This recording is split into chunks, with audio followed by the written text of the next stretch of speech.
Didier, qui est quelqu'un de très honnête et très passionné, il est venu me voir, il me dit j'adore comme tu pilotes, je vais sponsoriser. Comme ça, bon, on partait plus en vacances. Pour moi c'était cool. Par contre pour ma sœur et ma mère, c'était quand même des sacrifices. Après il faut le prendre aussi au final comme un investissement. J'ai touché 0 € la première année. Je pense honnêtement qu'il y a 80% des pilotes qui sont en Formule 1 aujourd'hui qui auraient mérité d'être en Formule 1.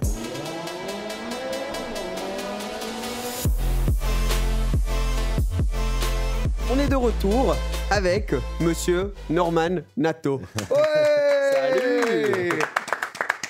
Deuxième épisode. Alors, le premier épisode de saison 3, c'était avec toi et Stoffel. Et là, on va rentrer un peu plus dans ton histoire. Donc, pour refaire une introduction, Norman, pilote de Formule 1 pour l'équipe Andretti, pour la saison 10 de la Formule 1. Tu as parcouru en Formule 1 pour plusieurs écuries, en Formule 2, en GP2, en kart bien sûr, on va parler de tout ça. Tu es de la région, vers Monaco, sud de la France, et aujourd'hui on va rentrer dans ta vie en tant que pilote. Comment tu es rentré là-dedans?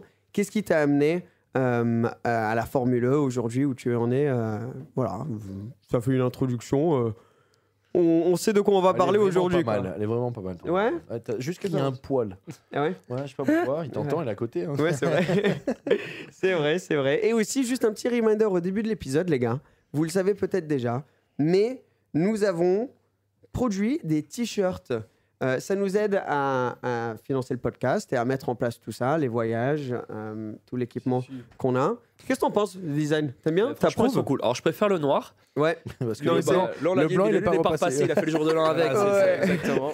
Ça fait 6 jours qu'il porte son t-shirt. le jour de l'an. Voilà, il a représenté, il a sorti pour le jour de l'an, premier jour de 2024, il a dit je fais honneur. C'est exactement ça. Et on a des casquettes aussi qui vont s'afficher à l'écran maintenant. Ah ouais, c'est mec, vrai, on t'a pas montré ça, Norman. Regarde, on a des stickers propulsion que tu peux mettre sur ta voiture de Formule 1. Voilà, c'est 20 chevaux de plus. Hein. Ou sur ta casquette en soirée, du coup. Ouais, Exact. on a le A Exactement. avec le P propulsion. Voilà, ouais, bonne idée, apprenti. Ça, c'est bien pour nous, propulsion. ça. Ouais. Ouais. Et après, on a le même en... En disco. Ouais, voilà. Comment t'appelles ça, Joe? Holographique, voilà. Il a tous les termes. Ouais. Mais voilà. Partie technique, c'est Joe. Stickers, t-shirts, casquettes, Vous êtes tout ça équipés, là. dispo sur Propulsion Shop. Voilà, on peut commencer, on peut rentrer là-dedans. Ça fait plaisir parce que nous, on se connaît depuis quand même un bout de temps. Et c'est vrai qu'on a jamais vraiment discuté de ton trajet pour en arriver où tu en es aujourd'hui. Donc moi, ça m'intéresse grave et j'ai hâte de parler de tout ça. J'imagine, on va commencer au début. Déjà, tu es de la région ici. Quand est-ce que tu as commencé à rouler en kart? Je présume que c'était En carte à roulette même. C'était Ah oui, à l'âge ok. de 3 ans. Non, mon père, il était dans le sport automobile, mais Ok. en rallye. Donc moi, depuis tout petit, c'est vraiment, je suis un fan de rallye de base. Ok. Moi, j'ai jamais voulu au tout début être pilote de Formule 1 ou pilote de circuit. C'était vraiment rallye. À l'âge de 3 ans, je me déplaçais avec mon père sur les compétitions. Alors, mon père a fait un petit peu pilote, Ok. mais il a vite arrêté pour manque de budget. Et en fait, il a créé son équipe de rallye pour les formules de promotion Peugeot Sport qu'il a gardé pendant des années. Donc, du coup, quand je suis né, en fait, il faisait l'assistance. Il avait son équipe. Donc, moi, en fait, j'aidais, entre guillemets, je lavais les voitures, je montais dans la voiture, je faisais genre, je pilotais. Trop bien. Et il a aussi, donc, de base, une carrosserie avec son frère. Et donc, voilà, la semaine, le soir, après l'école, j'allais à la carrosserie. Je faisais du kart à pédale avec mon petit frein à main. J'avais l'impression d'être pilote de rallye. Ça, c'est des bons souvenirs que j'ai. Après ça, quand j'ai grandi, j'ai eu mon premier quad. Ah oui, ok. Ouais. Et c'est un truc, justement, un petit peu dans les terrains derrière la carrosserie. Donc là, c'est plus rallye encore une fois. Rallye et 4 roues surtout. En fait, Ouais, j'ai ouais. toujours été 4 roues. J'ai jamais été un 2 roues du tout, que ce Ouais. soit vélo, même jamais eu de scooter. C'est quelque Ouais. chose que j'ai jamais eu l'envie d'essayer ou même de fois de faire de la moto. Ouais. J'adore la moto GP. Grand respect en fait pour les pilotes de moto GP. J'adore regarder, mais c'est pas un truc que Ouais. j'ai envie d'essayer en fait. Ouais, je comprends. Il y a très bien. autant il y a plein de choses que j'ai envie d'essayer, mais autant le 2 roues c'est vraiment pas un truc où je suis à l'aise. J'ai toujours en fait été habitué sur 4 roues. Et à l'âge de 6 ans, j'ai eu mon premier karting. Ah oui, ok, donc t'as commencé. J'avais très, très jeune. voilà, en fait à 6 ans à l'époque surtout, t'avais pas le droit il fallait une licence, donc j'avais pas le droit de piloter sur un circuit de kart. Donc en fait, mon père, il m'avait emmené pour la première fois pour essayer mon karting sur un petit parking à Gourdon, à côté du circuit de la Sarrée. En fait, on avait essayé de m'emmener pour aller sur le circuit, ils avaient refusé. Du coup, il y avait un tout petit parking à côté. En fait, c'est là que j'ai fait mes premiers tours de roue. Je tournais en rond, hein, j'ai glissé une fois de plus. Pour moi, je n'étais pas du tout dans l'optique à ce moment-là, karting, circuit. C'était vraiment, moi, glisser. Parce que, super passionné de rallye. Aussi, souvent, ouais, et puis vraiment, honnêtement, j'étais vraiment un grand passionné de rallye. Richard Burns, Tommy McKinnon, Gilles Panizzi, c'est des pilotes, Didier Auriol, c'est des pilotes à l'époque qui vraiment ils m'inspiraient, ou même encore François Delecourt. Aujourd'hui, je le suis sur les réseaux sociaux, il me fait hyper rire. Le mec, il est toujours à fond, tu vois que c'est un mec qui est passionné, qui est vraiment à l'ancienne. Et en fait, j'ai baigné un petit peu là-dedans. Et après, vraiment rallye au début pour toi. Je savais pas du tout ça. Okay. Ouais, moi, vraiment, de base, et encore aujourd'hui, je suis vraiment un passionné de rallye. Après, j'ai commencé vraiment le karting, parce qu'en fait, j'ai eu une période donc, entre le moment où j'ai eu mon premier karting et là où j'ai commencé vraiment à m'entraîner et faire des compétitions. Il s'est passé pratiquement 2 ans où il y a eu un creux où mon père n'avait pas vraiment le temps de m'y emmener.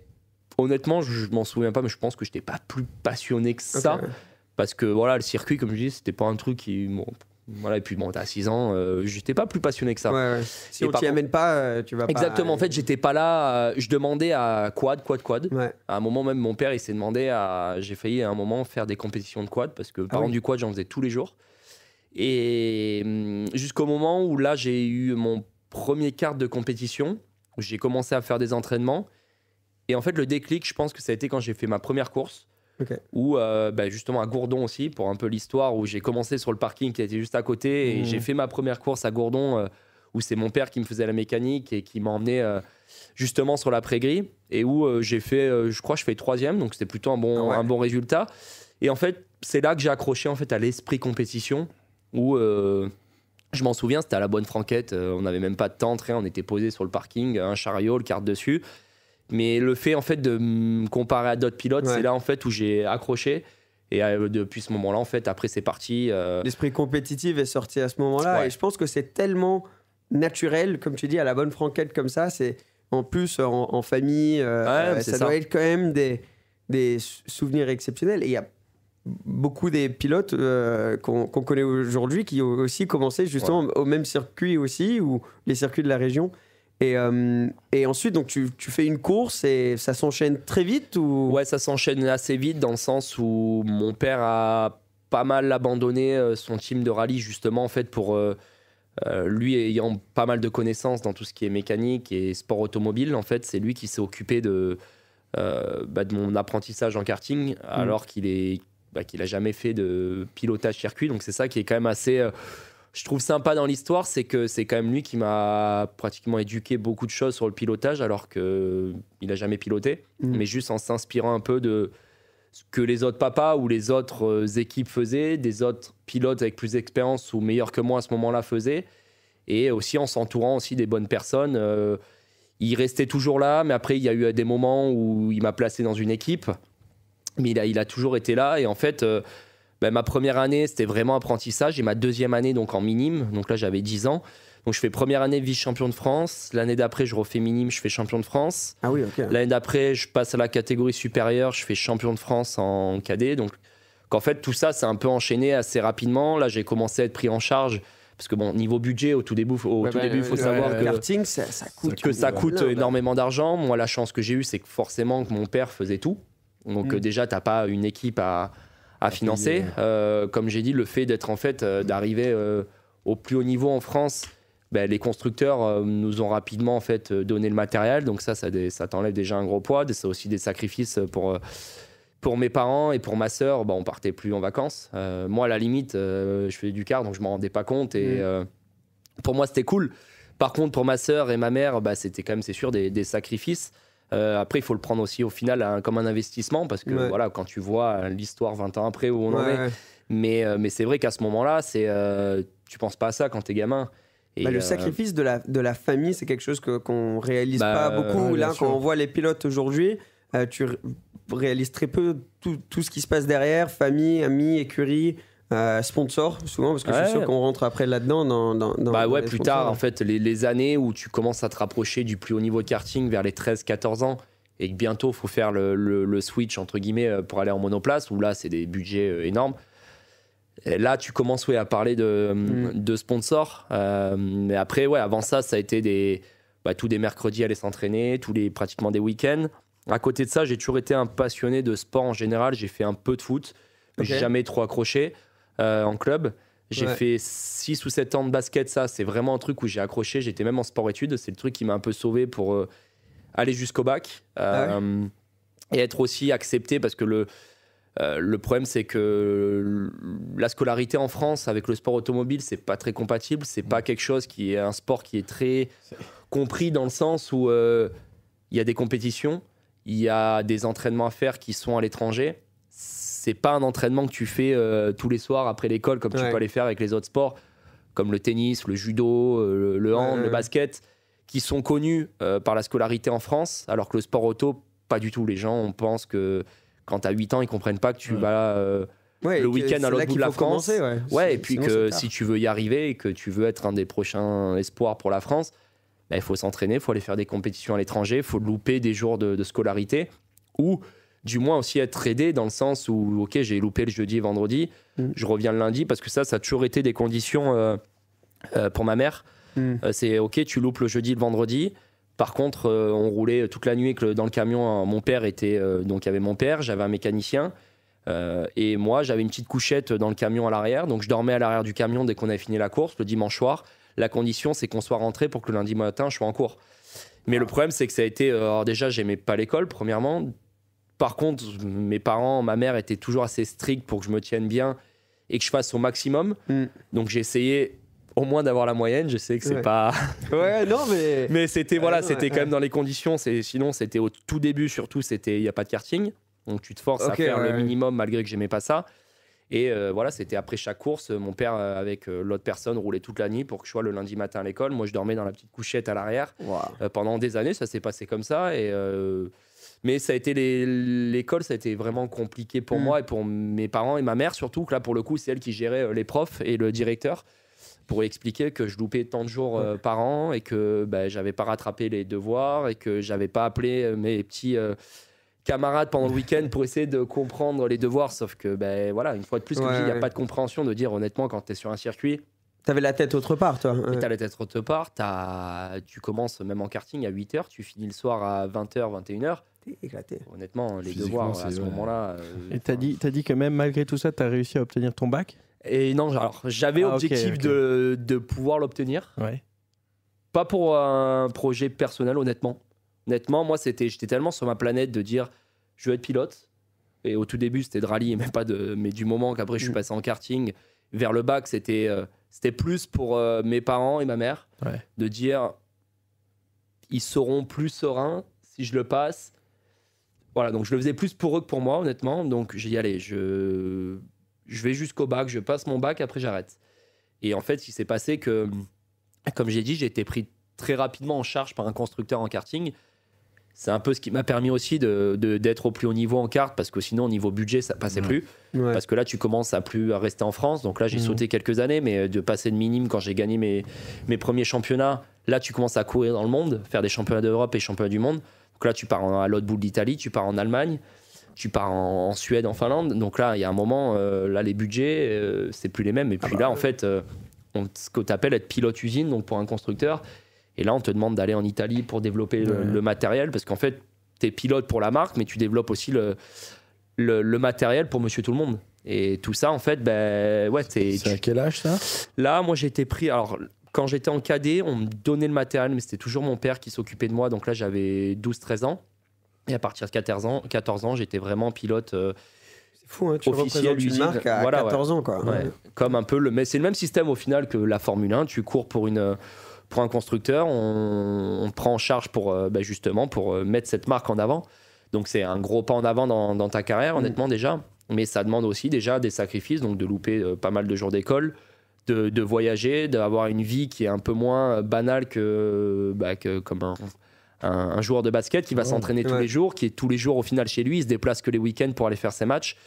Et nous, c'est le contraire. Donc du coup, c'est sûr qu'en fait, quand tu arrives en cours et que déjà, tu es avec une semaine de retard à la rentrée, les profs et les directeurs, ça passe moyennement. Tu as beau leur expliquer, c'est c'était compliqué. Ils sont fermés, quoi. Bah, c'est assez fermé, et ce qui m'a un petit peu sauvé, honnêtement, de justement avoir l'objectif d'aller jusqu'au bac, c'est le sport-études, le basket. J'adorais ça. Donc, je jouais en club. Plus j'étais en sport-études, donc je jouais pratiquement tous les jours au basket toute la semaine. Et en fait, j'avais quand même les cours qui étaient aménagés pour me libérer du temps pour faire basket, karting.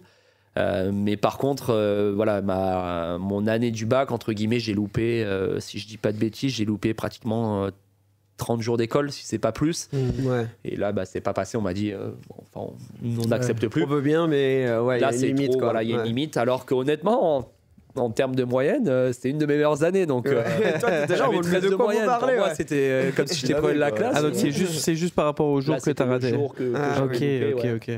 Qui était trop, et en fait, du coup, il y avait un choix à faire. Ma mère me dit, à un moment, on peut plus continuer comme ça. De toute façon, ils acceptent plus. Il faut retrouver un établissement, je ne sais où pour. Donc, c'est pas passé. Et en fait, j'ai décidé de. Elle m'a dit, ok, t'arrêtes l'école.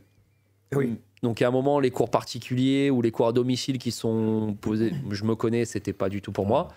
Donc, j'ai dit, écoute, j'arrête carrément les cours. Je vais prendre des cours d'anglais, par contre, tous les jours, parce que ça a été un peu un frein au début de ma carrière. En France, c'est vrai que c'est un truc où on n'est pas les mieux éduqués. On fait, de mémoire, je sais pas si 2-3 heures par semaine à peine.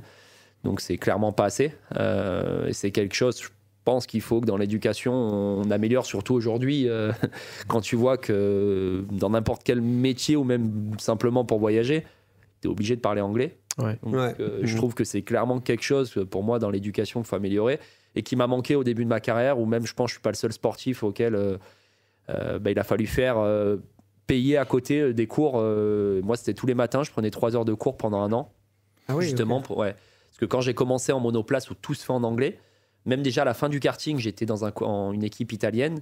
Je parlais pas italien. Donc, pour communiquer avec tes ingénieurs. C'est ça. Donc, au final, en fait, ça a commencé à être un frein, et c'est là qu'il a fallu faire des efforts là-dessus. Et en fait, du coup, j'ai arrêté les cours et j'ai été travailler à la carrosserie de mon père tous les jours, en parallèle de commencer à faire justement avec Stoffel ma première saison en Formule 4, où là, il y a des sponsors. Donc, le groupe Second, ça a été un de mes premiers partenaires. Ah, trop cool. Ouais. Ça, c'est une boîte basée ici à Monaco, boîte monégasque.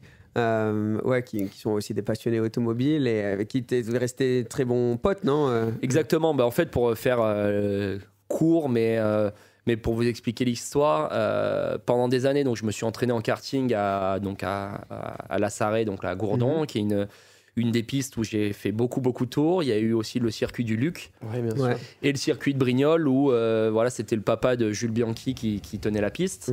Donc c'était les 3 circuits qu'on a dans le sud de la France, qui est au final très peu par rapport à d'autres régions, comme en région parisienne par exemple, ils ont beaucoup de circuits. Beaucoup plus que nous.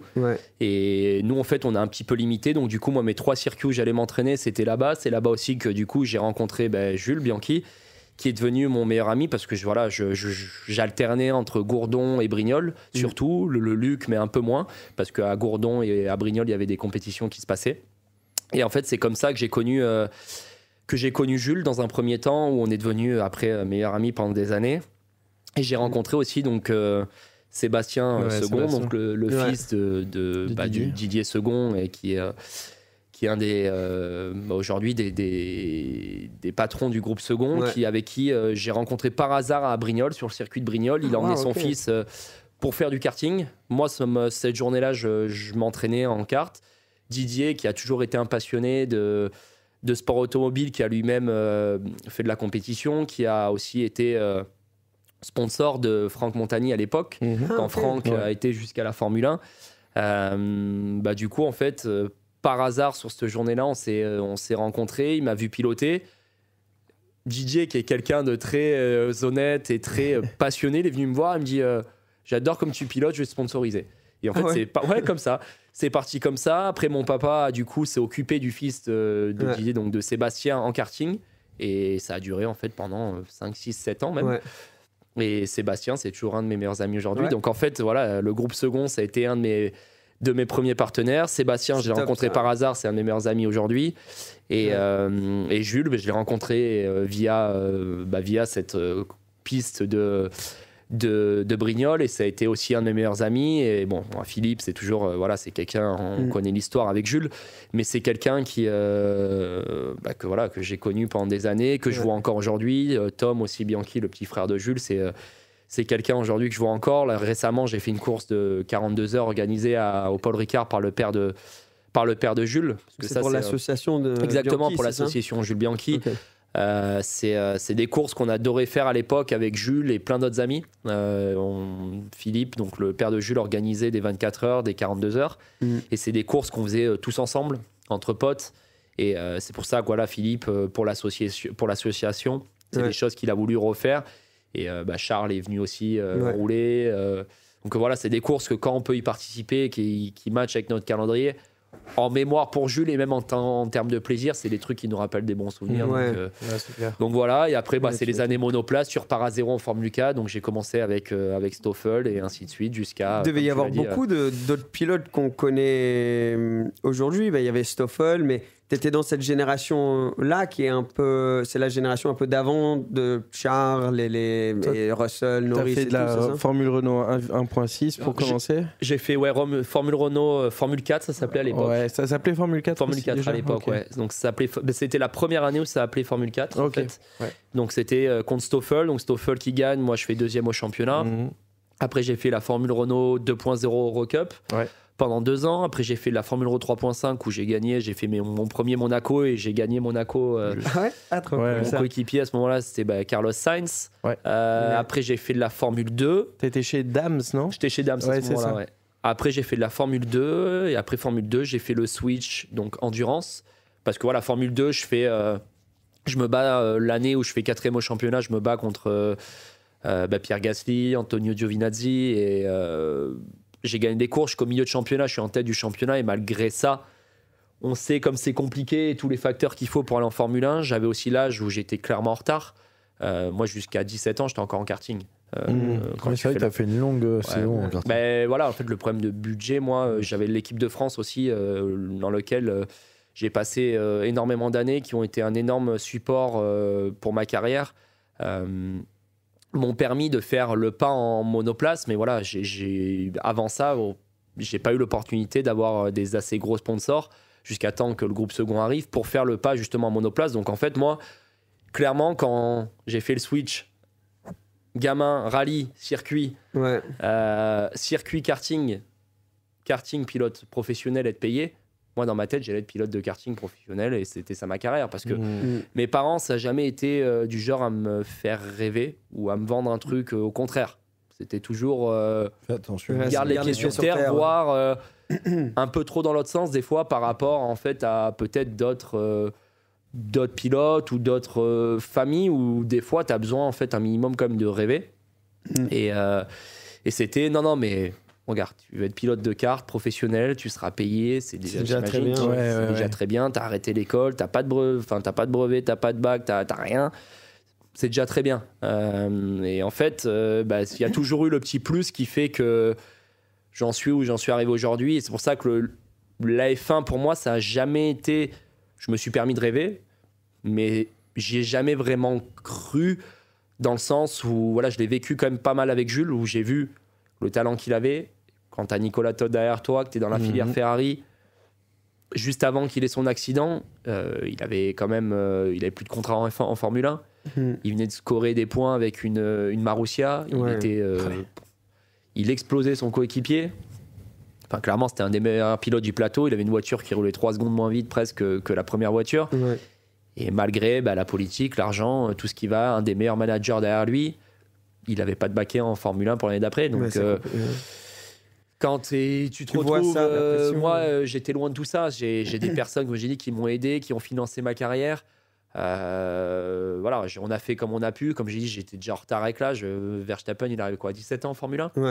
À 17 ans, j'étais encore en karting. Donc, Enfin bon, Max à mon avis, Max, ça reste un cas quand même un peu... Oui, mais voilà. Aujourd'hui, non. Tu vois, je roulais ma 2e année de Formule 2. Je roule avec Pierre Gasly, il a quoi? Il doit avoir pratiquement 5 ans de moins que moi. Mais ça devient... Non, mais c'est clair. Là, maintenant, oui, c'est de plus en plus jeune. Mais moi, je veux dire, déjà, quand j'y étais, l'âge, on va dire, j'étais pas vieux, mais j'étais déjà pas en avance. J'étais en retard. Enfin, voilà. le savais. Mais donc voilà, il y a l'âge, il y a un facteur de choses qui fait que c'est pour ça que quand en Formule 2, je suis un des meilleurs pilotes de l'année, je gagne la première course de l'année, je fais la pole à Monaco, et que malgré ça, tu as 0 touche en Formule 1. Ouais. 0, j'exagère, mais j'ai eu une touche en Formule 1 pour être pilote de réserve. Il y a un moment, le choix, c'était est-ce que je tente de penser que Formule 1 ou ton objectif, c'est d'être pilote professionnel. Mon objectif, c'est d'être pilote professionnel. Donc à ce moment-là, c'est pour ça qu'après, je me suis tourné vers Formula I et l'endurance, où là où je suis aujourd'hui, où clairement, pour moi, pour mon futur et pour faire une carrière, c'est là que ça se passait. Et comment est-ce que tu mets ça dans la balance, vraiment? Quand le moment est là et que tu reçois disons, une offre ou quoi, ou cette possibilité d'aller en F1, comment tu mets tout dans la balance réalistiquement? Réalistiquement, ça s'est fait assez rapidement dans le sens où l'offre que j'avais eue, c'était à l'époque avec c'est Force India qui m'avait approché. Mais à ce moment-là, comme j'ai dit, il faut savoir que pour arriver jusqu'à la Formule 1, il faut financer tes saisons. Et on parle de saisons en millions. Donc déjà, il faut déjà financer ta saison. Et là, le problème, c'est que la proposition que j'avais, et c'est comme ça que ça se fait, du moins à mon époque, pour mettre un pas en Formule 1 ou même pour mettre un pas en IndyCar, il faut encore emmener un budget. Wow. Aujourd'hui, tu as les filières qui servent à ça justement pour éviter ça. Ouais. Mais à mon époque, les filières, tu n'avais pratiquement que Red Bull, le Ferrari qui commençait à peine, mais tu n'avais pas beaucoup de filières. Maintenant, tu as Alpine, tu as vachement beaucoup plus de filières que ce qu'il y avait à l'époque. Ça, peut-être que si j'avais été... tu avais Dams, quoi. On va dire, Dams, c'était pas une filière. Équipe, C'était une équipe, mais c'était pas une filière. C'est pas eux qui t'aidaient à financer tes saisons. C'est quoi le groupe Énergie ou quelque chose comme ça qui C'était avait... Gravity, c'est ça. Ça, à l'époque, c'est eux qui ont financé Esteban Ocon. Exact. Mais il y avait beaucoup moins de filières. Et en fait, la proposition, c'était d'être pilote de réserve, de participer à des free practice et de faire les rookie tests et d'être pilote de réserve chez eux. Donc honnêtement, c'était une super proposition. Mais sur le coup, on l'a pas pris au sérieux. De toute façon, j'avais pas le budget parce qu'il fallait quand même emmener un budget. Parce que c'est des budgets astronomiques. Il n'y a pas de bourse qui prête 1 million. Tu vas à la banque. Malheureusement, non. Mais non, après, pour en parler, honnêtement, sur le coup, on a décliné directement parce que du moment qu'on nous a demandé un budget, en fait, pour nous, c'était juste, déjà, on l'avait pas et en fait, je m'attendais pas à ça. Et après, pour en parlant un peu plus avec des managers ou même des pilotes dans le paddock de Formule 1, ils disent non, mais c'est vrai que c'est triste, mais à ce moment-là, c'était le market était comme ça. Mais par contre, c'était une super proposition que tu avais eue. Bon, j'ai pas de regret. Et le choix, honnêtement, même de faire le switch, d'oublier le rêve de Formule 1, pour moi, c'est fait hyper rapidement et facilement. Dans le sens où je connaissais, une fois de plus, j'avais les pieds sur terre. Et je connaissais mes objectifs qui étaient d'être pilote professionnel. Ouais. J'avais pas de regret. Honnêtement, déjà, pour moi, d'avoir eu la chance de piloter à Monaco, c'était déjà un rêve. Qui était, honnêtement, déjà, pour avoir la chance de le faire dans des voitures comme des Formule 2, des Formule 3 litres 5, c'est une chance. C'est très très beau. Tu n'as pas avoir l'argent que tu veux à un moment pour arriver à ce niveau-là. Si t'es pas un minimum talentueux, t'as pas ta place. Donc déjà de l'avoir fait, c'était déjà un rêve. Et après la deuxième chose, c'était d'être pilote professionnel. Donc honnêtement, j'ai toujours été réaliste sur moi-même que le switch il s'est fait assez rapidement. J'en étais même fatigué à la fin d'être dans ce monde un peu bling où tu sais que de toute façon c'est pas pour toi, t'es en retard. Dans tous les cas, il y a quand même une histoire voilà, il faut un des meilleurs managers en Formule 1, il faut un budget qui va avec. J'avais pas tout ça. Par contre, j'avais un autre entourage qui m'a permis d'être pilote professionnel. Donc du coup, pour moi, ça a été assez simple de faire le switch. Et le switch, c'est toi qui allais du coup chercher des écuries en WEC ou maintenant en Formule 1, ou c'est eux qui viennent? Ça se passe comment alors à ce niveau-là? Ça a été plus compliqué honnêtement que ce qu'on aurait pensé. Okay. Et c'est pareil, ça a été assez dur à gérer au tout début dans le sens où à ce moment-là, j'étais quand même un des meilleurs pilotes français de ma génération. Sans être prétentieux, hein, mais bon. Non, c'était le cas. C'est factuel. C'est factuel. J'étais un top 5 en Formule 2, donc c'est la dernière étape avant la Formule 1. Donc tu peux estimer pareil dans le monde entier de ta génération, tu fais partie des meilleurs pilotes. Donc je pensais que ça allait être plus simple d'intégrer la formule électrique et d'intégrer aussi le monde de l'endurance. tout en devenant pilote professionnel. Donc moi, ce que j'entends d'être pilote professionnel, il y a 2 étapes. C'est déjà de ne pas emmener d'argent pour piloter. Ouais. Ça, c'est la première étape. Et après, d'être payé pour piloter. Ouais. Là, tu peux estimer que tu es vraiment pilote professionnel. Ouais. Et au tout début, ça a été encore des sacrifices parce que, en fait, tu as l'étiquette d'être un pilote très rapide, etc. Mais tu n'as pas d'expérience en Formule 1, tu n'as pas d'expérience en endurance. C'est des catégories qui sont totalement différentes, c'est des voitures qui sont différentes.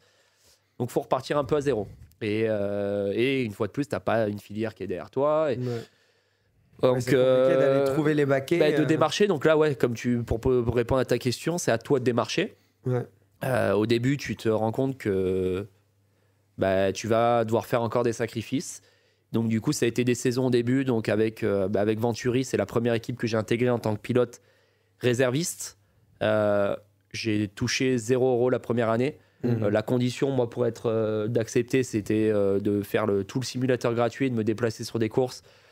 C'était s'il y avait un remplacement à faire, que ce soit moi qui monte dans la voiture. Ouais. Et de participer au rookie test, parce que vu qu'il n'y a pas d'essai en dehors de ça, c'était la chance de pouvoir montrer ce que j'étais capable de faire et de me donner de l'expérience. Donc ça, c'était la première année donc au sein de Venturi. Mais faut y aller, hein, ça semble... Maintenant, t'en parles comme ça, mais sur le moment de te dire, ok, je vais le faire, j'ai 1 an devant moi, là, ça doit pas être une décision facile non plus, et c'est le risque qu'il faut prendre.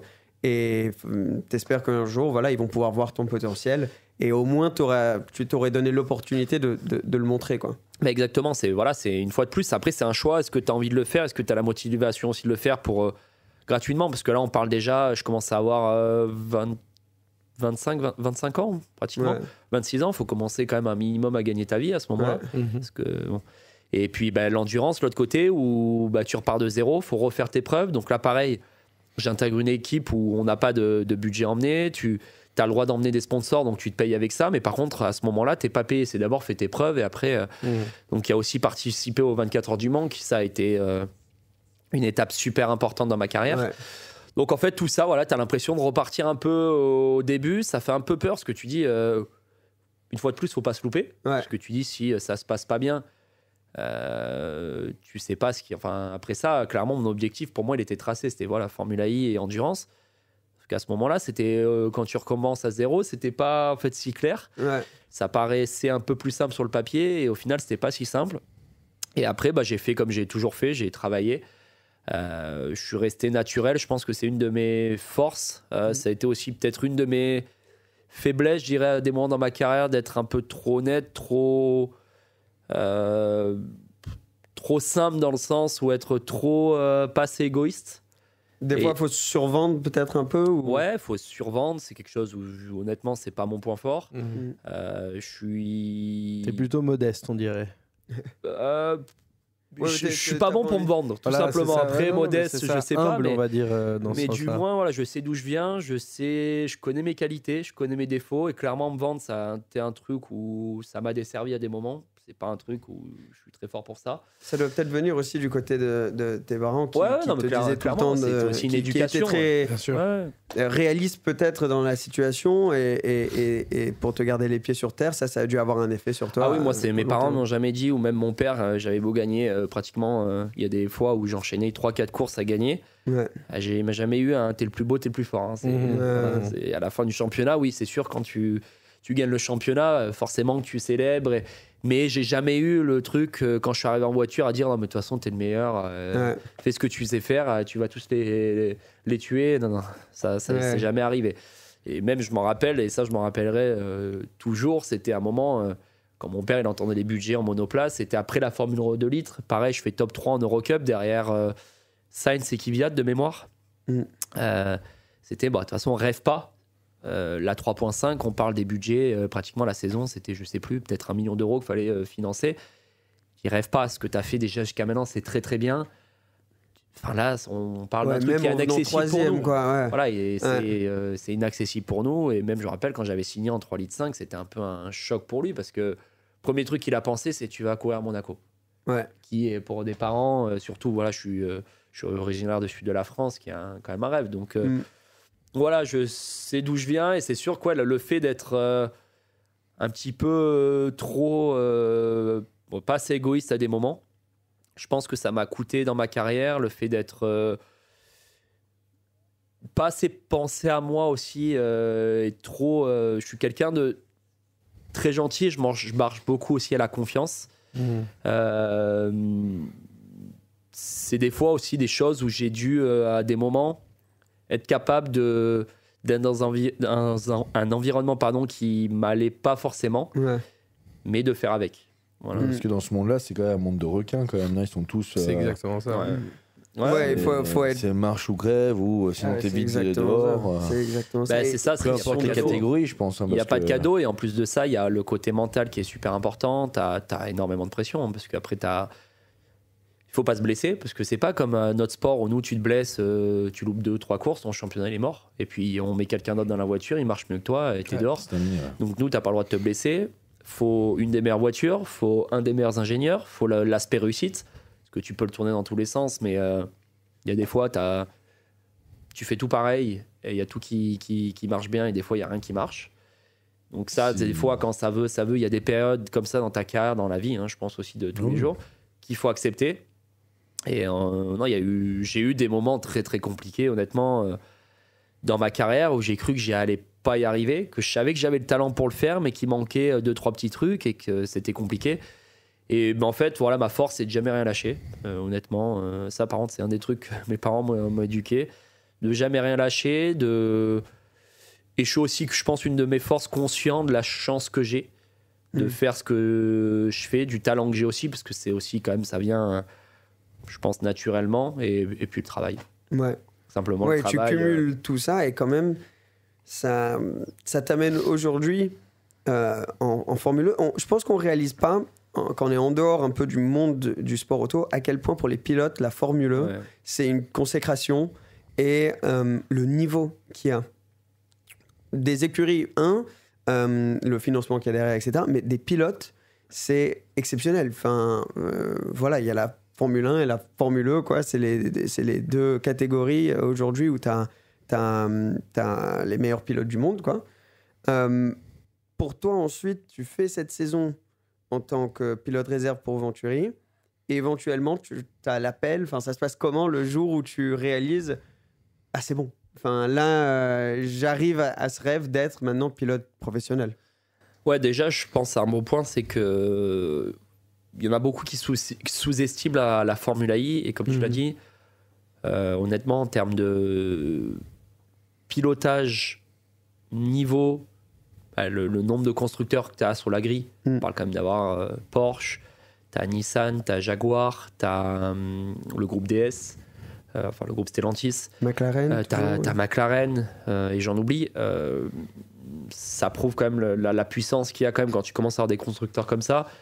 Ça veut dire que le championnat est puissant et que du coup ça attire aussi des pilotes. Je pense honnêtement qu'il y a 80% des pilotes qui sont en Formule 1 aujourd'hui qui auraient mérité d'être en Formule 1. Il y en a même qui ont fait la fois. Exactement. Nick De Vries qui était il n'y a pas si longtemps.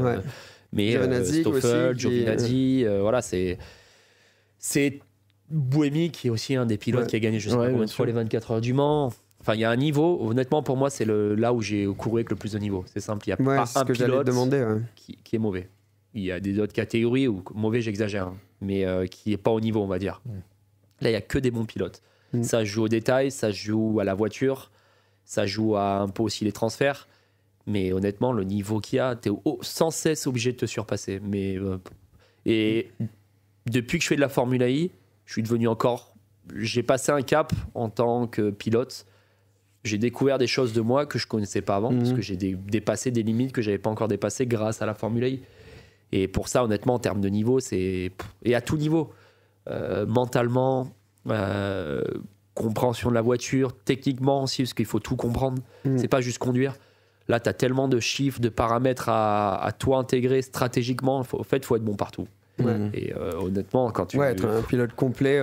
Il faut être complet, même dans les autres catégories. Je dis pas que les autres catégories, c'est facile, mais la Formule I, pour moi, on a eu des exemples. Un mec comme Felipe Massa, s'il est arrivé et qu'il n'a pas réussi, parce que ça a été compliqué, parce que, attention, il faut aussi respecter qu'il est arrivé d'une carrière en Formule 1 où en termes de motivation, c'est pas la même que quelqu'un comme moi qui avait pratiquement plus de 10 ans. On a 10 ans d'écart, plus jeune pour moi. J'ai pas la carrière. T'as encore faim en fait de faire ta carrière. Felipe, sa carrière, elle était faite. Il avait encore envie de faire de la compétition, mais il manquait peut-être ce petit truc de faire plus pour justement comprendre tout ce que j'ai dit. Et c'est le talent, parce que Felipe, ça a été un petit peu compliqué en Formule I. C'est pas parce que le mec, il faut pas remettre en cause son niveau de pilote. Son talent, Mais c'est la Formule I, ça suffit pas. Je pense qu'en pilotage, c'était un des meilleurs, et c'est même sûr. Sauf que ça demande des heures au simulateur, de compréhension, et que voilà, du coup, Felipe a eu ses 2 ans chez Venturi.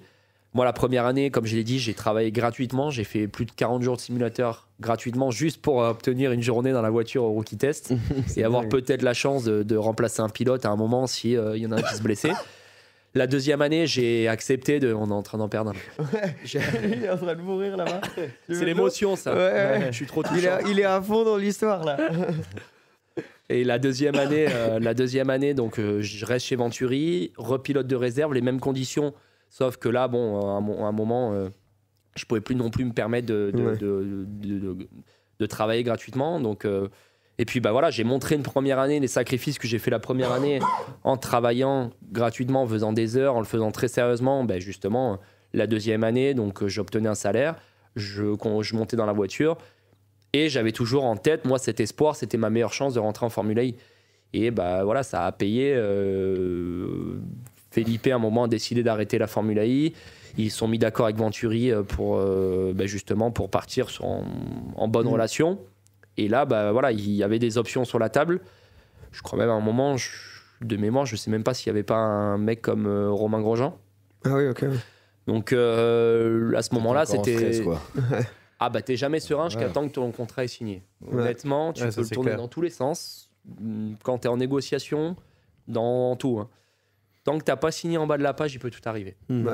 Donc ça, c'est pareil, je pense, dans tous les sports. J'allais dire, même dans le sport auto, il semblerait que c'est encore plus je pense même dans les tendu sports, comme ça. Quand t'écoutes le football aussi, les mecs les transfèrent jusqu'à la dernière. Non, c'est clair. Mais bon, dans le foot, t'as des milliers de professionnels. Oui, exactement. C'est un peu la différence. C'est que là, vous êtes à 20. Et vous voulez tous le baquet et que là vous êtes vraiment prêts à sortir les couteaux et tout pour y arriver, quoi. Non, c'est sûr. Et du coup, là, à ce moment-là, je savais que c'était ma meilleure chance. Et ça a traîné.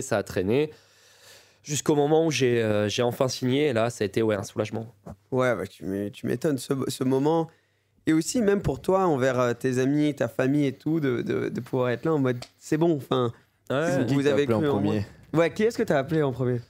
Bonne question. Ma mère, je pense. Ouais. Je crois que c'est ma mère. Mais ma famille, c'est sûr. Mais je crois ma mère en premier, parce que mon père, le téléphone, c'est pas son fort. Je crois que c'est ma mère en premier. Ouais. Et après, t'as... émotionnellement, truc de ouf, parce que t'as le... seulement tu réalises pas, en fait. Machin, mais il y a tout ton parcours, et derrière, ça y est, t'y es, quoi. Ouais, en fait, t'as même pas... Je me suis tellement directement mis au travail que j'ai réalisé vraiment quand t'arrives à la première course. Et du coup, la première course, honnêtement, j'ai été mauvais. Parce que, en fait, il y a tout ça qui est remonté. Ouais. Et aussi, t'es un peu sous l'effet des projecteurs, dans le sens où t'es rookie. Tu te pointes dans un championnat où les mecs, il y en a, ça fait 7 ans qui ont l'expérience. J'avais fait 1 jour et demi, je crois, dans la voiture à peine, ou 2 jours. Ce qui est rien pour de la Formule I. Donc, et puis, je savais qu'il fallait pas que je me loupe non plus. Donc, première course, honnêtement, j'ai été mauvais pour tout ça. Le fait de réaliser, le fait de manque d'expérience, le fait de te dire faut apprendre, donc faut pas taper. Mais sauf que, comme je l'ai dit, à ce moment-là, j'avais pas encore découvert ce qu'était la Formule I. J'étais rapide au test, donc sur un tour, déjà, j'étais conscient que j'allais pas aller vite. Mais quand tu arrives sur un week-end de course, ça change tout. Et en fait, il y avait ça que j'avais pas, entre guillemets, anticipé ou réalisé. Et ma première course, le premier week-end de course, à Riyad, j'ai été en dessous de ce que j'étais capable de faire pour plein de raisons. Et en fait, je me suis vite... grâce à ce week-end-là, j'ai passé directement un cap pour la course d'après. Ouais.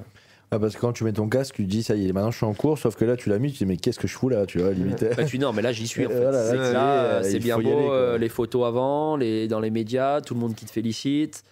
Le simulateur où tu te crois bon parce que tu vas aussi vite que ton coéquipier qui est un des meilleurs pilotes de FE qui a beaucoup plus d'expérience que toi.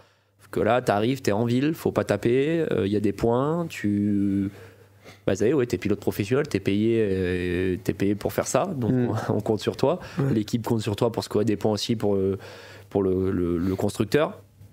Donc là, tu réalises tout ça et tu roules contre des mecs contre qui tu as couru depuis le karting, qui sont hyper talentueux, qui ont plus d'expérience que toi. Et bah, comme je dis, il faut pas se louper, quoi. Ouais. Donc, En plus, tu étais dans une écurie qui n'était pas une des favoris, qui était Ouais. Venturi. C'est une équipe, Gildo, honnêtement, ce qu'il a fait pendant des années, on peut le féliciter parce que c'est clair. c'est quelque chose, voilà, il a arrêté aujourd'hui, mais honnêtement, c'est quelqu'un qui, je pense qu'on est plusieurs pilotes à le remercier parce que moi, pour ma part, il a pris le risque de lancer ma carrière en Formule I. Il a investi énormément, déjà pour la Formule I. Parce que le championnat, je pense qu'aussi d'avoir des mecs comme Gildo au tout début, ça a été super important d'avoir des personnes qui croient justement en tout ça. Donc non, c'est sûr, une personne comme Gildo, c'était quelqu'un qui a été pour ma carrière, mais je pense même pour la Formule I, une personne qui a été super importante. Ouais. Ouais, parce que c'est un gros pari quand même, parce qu'on parle de les compétitions, les courses en véhicule avec moteur, essence, ça existe depuis des centaines mais l'électrique, il y a 10 ans, c'était pas déjà les Français, enfin n'importe quel dans le monde, n'était pas trop pour parce qu'ils comprenaient pas trop ce que c'était. Là, tu lances une course là-dedans, derrière. Maintenant, c'est l'écurie pour investir, faut y aller quand même. Au niveau de Gildo, avec ce qu'il a fait avec Venturi avant la Formule 1 et tout ça, c'était vraiment dans sa lignée. C'est allé exactement avec ce qu'il faisait. Mais c'est vrai que pour le sport, c'était un mariage qui a été très, très, très fructueux pour tout le monde. Et puis avoir une équipe aussi monégasque, clair de rien. C'est ça, c'est clair. J'allais au simulateur, t'es au Gildo Pasteur Center. Le simulateur, l'équipe était basée là-bas. Ouais. C'est quand même assez spécial par rapport à toutes les autres équipes de Formule 1. Ouais. Là, par exemple, maintenant, pour aller au simulateur, je dois aller à Banbury, c'est à 1 heure de Londres. Là, c'est pas pareil. Ouais. C'est pas la même. Là, puis toutes les équipes, un peu, c'est vraiment. Là, t'es à Monaco, t'es une équipe monégasque. Donc c'est ça. Ouais, pour ceux qui connaissent pas, l'équipe Venturi est basée à Monaco et a été commencée par Gildo, qui est d'ici, un businessman avec beaucoup de succès qui a l'équipe commencé. Qui est maintenant Maserati. Ouais. L'équipe qui est maintenant, voilà. Mais c'est toujours la même équipe de base, c'est MSG Maserati, c'est ça. Et donc voilà, bon. Mais ça a pris la forme de Maserati, c'est toujours basé à Monaco. Il y a le simulateur. Moi, j'étais venu te voir une fois au simulateur. Ouais, moi, j'étais passé une fois aussi. Et j'ai testé. J'ai fini dans le port de Monaco. Et j'ai réalisé à quel point c'est difficile. Enfin, En plus, t'en fais, toi, un peu du simu. Oui, mais bon, t'as simu et t'as simu. Voilà. T'as simu, ce que tu peux avoir chez toi, même si t'as un truc correct chez toi, là, c'est rien à voir, quoi. Là, c'est un... Ah oui, c'est dans la bulle, quoi. T'es dans la bulle. Et j'ai pas assez d'expérience de pilotage pour vraiment le dire, mais une Formule 1, c'est très différent d'autres voitures. Dans son comportement, dans le grip, dans tout ça. J'ai fait 2 tours, j'ai rien ressenti dans ce temps-là. Mais je vais quand même trouver des excuses pour pourquoi j'ai fini dans le port. Donc ça, ne vous inquiétez pas. Mais c'est fou de voir aussi l'ampleur que ça a pris la Formule 1 et le respect que ça a au sein du sport auto. Et pour toi, tu passes donc d'une écurie, donc chez Venturi, ensuite chez Nissan, ça, où là, tu as une grosse Nissan, c'est un gros truc, quoi, d'être derrière, d'avoir la pression que tu as là, en même temps en gérant un peu d'endurance. Là, c'est bon. Enfin, non seulement tu as acquis ton rêve d'être en Formule 1 ou en endurance, là, tu fais les deux. Comment est-ce que tu as vécu ça? Est-ce que c'est tout arrivé d'un coup? Une fois que Venturi, par exemple, ça a commencé, est-ce que le reste est arrivé ou c'était encore galère pour tout ce qui est endurance, etc.? Non, pour l'endurance, ça n'a pas été si simple parce que le problème de faire un double programme, c'est quand même compliqué à vendre aux constructeurs ou aux équipes. Ils veulent les meilleurs pilotes, mais ils sont conscients aussi que ça prend beaucoup de temps en pilote et ils veulent aussi qu'un pilote soit concentré à 100% sur leur objectif. Donc, je dirais que l'endurance, pour moi, dans la tranche d'âge où j'étais, c'est quelque chose qui est mon futur, clairement. Mais la priorité, si je voulais vraiment rester en Formule I, c'était maintenant. Ouais. Ce ne sera pas dans 5 ans. Ouais. Donc c'est pour ça que la Formule I, et quand j'ai eu Nissan n'était pas forcément... Ils ne m'ont pas interdit de faire de l'endurance. pour ça d'ailleurs que j'ai fait les 24 heures du Mans cette année. Mais un championnat complet, ils n'étaient pas vraiment pour, dans le sens où ils voulaient que je me concentre à 100% sur le programme Formula I. Nissan, voilà, c'est un des plus gros constructeurs au monde. Une équipe qui était anciennement Dams, donc c'était la première année où vraiment Nissan avait repris le 100% de l'équipe. Donc là, tu n'avais plus, même si on avait encore des gens de l'équipe passée, des personnes qui travaillaient dans l'équipe, c'est Nissan maintenant qui gérait à 100%. Ça a été aussi un gros changement. Et tout ça a fait que début d'année, on n'était clairement pas prêt. On partait de loin, on le savait. Nouvelle voiture, nouvelle équipe, de nouveaux pilotes. C'est pour ça que moi, ma priorité cette année, c'était vraiment concentrer sur ce projet-là. Parce que je savais qu'on partait de très loin. Et de faire des courses en endurance. J'aurais aimé en faire plus, j'en ai fait qu'une, ça a été les 24 du Mans.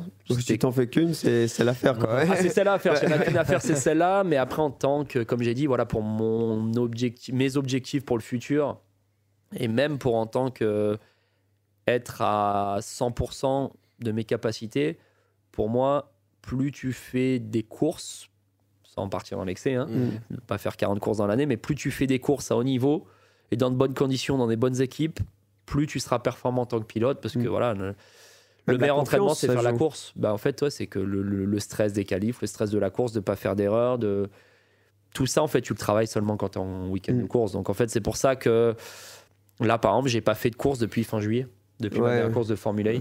Donc là, quand on va aller au Mexique, il faut être à 100%, alors que c'est comme si tu demandes à un joueur de foot, il n'a pas fait de match depuis 6 mois, et il faut y retourner. Et tu vas lui dire qu'il faut que le mec il soit à 100% et à son meilleur niveau, quoi. Surtout avec une nouvelle écurie. Voilà. Une grosse pression aussi, parce qu'il y a eu des sacrés résultats dans l'écurie aussi l'année dernière. Après, je pense que tout le monde sait, dans ta première année, on en a parlé dans le dernier podcast, il y a toujours un temps d'adaptation, mais pour toi, en tout cas, ça doit être, tu dois être content de te sentir comme si tu es dans un environnement dans lequel tu peux vraiment montrer tes capacités là. Ouais, non, là clairement, honnêtement, c'est encore un cap de passer dans ma carrière où je signe en Formula I dans une très très bonne équipe, donc avec Andretti. Le challenge va pas être simple malgré que ce soit une des meilleures équipes, mais voilà, il y a une adaptation à avoir. Faut savoir que sur le volant, par exemple, il y a 380 fonctions différentes, donc il faut que je les connaisse. Même si tu n'utilises pas tout en course, mais il faut quand même tout savoir. La communication avec ton ingénieur qui est super super important, la stratégie, il y a plein de codes en course, tout ça est nouveau pour moi. Il faut que j'oublie ce que j'ai appris avec Nissan. Toutes les fonctionnalités sont différentes avec le powertrain Porsche. Une voiture aussi qui est conçue différemment, donc en pilotage, il faut aussi que je adapte mon pilotage autour de cette voiture. Donc ça, c'est côté Formula I. Après, tu as le côté endurance où j'ai signé avec Jota, donc en WEC aussi sur une Porsche. Donc du coup, l'histoire est quand même sympa aussi, c'est de faire 2 championnats différents. Un championnat avec une voiture hybride, l'autre avec une voiture électrique, avec deux powertrains Porsche. Donc c'est quand même assez sympa. Le WEC aussi, ça va être un truc que j'ai hâte. Donc là, tu fais toute la saison. Je fais toute la saison. Donc là, je fais championnat, donc Formula I dans sa globalité, plus le WEC dans sa globalité. On va être pratiquement plus de 20 voitures, 24 heures du Mans en hypercar, donc ça va être magnifique. Ça va être un truc de fou.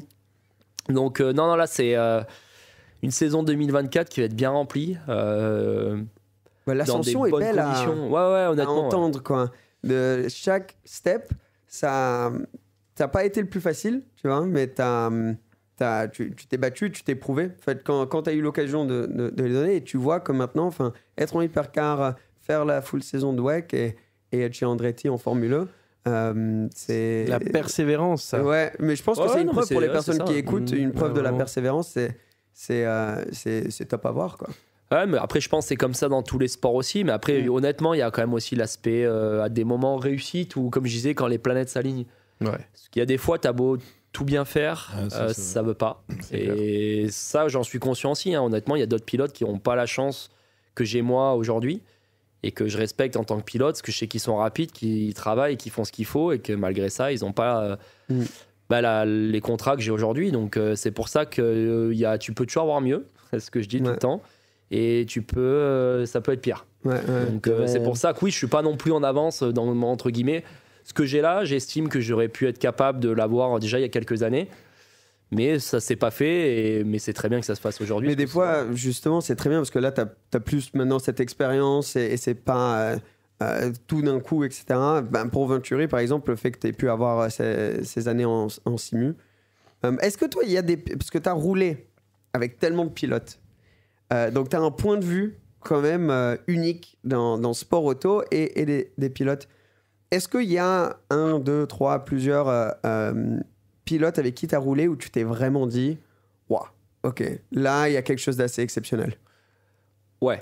Alors, comme tu as dit, honnêtement, j'ai beaucoup de pilotes talentueux. Parce que bon, là, on a fait, quand tu roules, comme j'ai dit, en Formule I, ouais, tout le monde. Quoi. Ouais. tout le monde est fort. J'ai une belle brochette. En Formule 2, quand tu te tapes des Gasly, tu as eu des De Vries, des Giovinazzi, des Charles. Il y en a eu. Hein. Ouais. Honnêtement, ouais. Mais ouais, il y en a, je dirais un quand même qui a été assez impressionnant. Je pense que les résultats parlent pour lui. Je pense que c'est Charles quand même. En plus, moi, pour avoir roulé avec lui, quand tu le suis, la façon dont il pilotait, des fois les qualifs qu'il a sortis avec l'écart qui sortait sur ses poursuivants, honnêtement. Ouais. Et puis, t'as Max. Max, j'ai pas roulé avec, mais je suis obligé de le citer parce que tu peux dire ce que tu veux, Red Bull, pas Red Bull. Ouais. Ah, c'est exceptionnel. Mec, ce qu'il a déjà fait quand il arrive à 17 ans, ce qu'il fait encore aujourd'hui. Ouais, et quand tu regardes son parcours avant. Honnêtement, c'est comme tu peux dire ce que tu veux d'Mbappé, et tu t'aimes ou t'aimes pas, mais faut accepter qu'il y a inévitable. des génies. Voilà, il y a ça. des mecs, voilà, c'est des talents, quoi, c'est des génies. Honnêtement, un mec comme Charles, il est au-dessus de tout le monde. Max, il est au-dessus de tout le monde. Nous, on est un cran en dessous. Voilà, faut l'accepter. Hein. Honnêtement, sinon, on serait tous en Formule 1 chez Ferrari aujourd'hui. Hein. Ouais. Et Ferrari, regarde, ils ne sont pas trompés s'ils ont pris jeune. Red Bull, ils ne sont pas trompés s'ils ont pris Max. Faut accepter que ces mecs-là, c'est pas pour ça que nous, on fait pas des belles carrières. Moi, là-dessus, j'ai aucun problème, honnêtement, à l'accepter, de dire un mec comme Charles, Max, pour moi, ils sont au-dessus des autres. C'est des mecs, et il y en a plein d'autres, mais eux, pour moi, ils sont. C'était quand même Quelqu'un de la Formule 2, j'ai roulé derrière des mecs où tu vois qu'ils vont très vite. Et Charles, honnêtement, c'était assez impressionnant à voir. Ben, je me rappelle quand il est arrivé en F2, sa saison de F2 était. C'est simple, il a tout gagné. Il a rien F3, il gagne la première année. Il a rien F2, il a gagné la première année. Donc, et puis il gagne avec la manière, en plus, pas qu'il gagne. Et est-ce qu'il y a un pilote auquel ça c'est peut-être plus dur à trouver, auquel tu peux penser, qui n'est pas arrivé en F1 ou en FE,